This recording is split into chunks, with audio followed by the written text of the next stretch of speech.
అఖండమైన లక్ష్మీ అనుగ్రహం కోసం, అఖండమైన ధన ప్రాప్తి కోసం అక్షయ తృతీయ రోజున ఈ చిన్ని పరిహారం చేస్తే సరి. మనకు కావాల్సింది ఏంటి? దక్షిణావృత శంఖము, నీళ్లు. అక్షయ తృతీయ రోజున చక్కగా ప్రాతకాలమే లేచి స్నానం చేసి సూర్యుడికి ఒక నమస్కారం పెట్టి మనం తూర్పు దిక్కుగా కూర్చొని ఒక పీట పెట్టి దానిపైన ఒక వస్త్రం పరిచి దక్షిణావృత శంఖాన్ని పెట్టుకోవాలి. మహాలక్ష్మీదేవి స్తోత్రాన్ని, ఆ స్తోత్రాన్ని చదువుతూ పక్కన మనం పెట్టుకున్న నీళ్లు దక్షిణావృత శంఖంలో పోస్తూ ఉండాలి.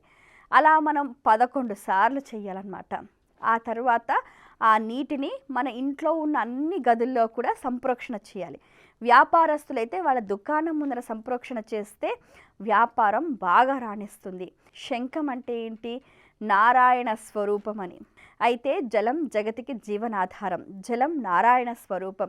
స్తోత్రం చదవటం వల్ల, ప్రతి ఒక్క అక్షరం మనం పలకటం వల్ల ఆ అక్షరం, మంత్రం, ఆ శబ్దం, ఆ శక్తి ఆ నీళ్లకు చేరుతుందన్నమాట.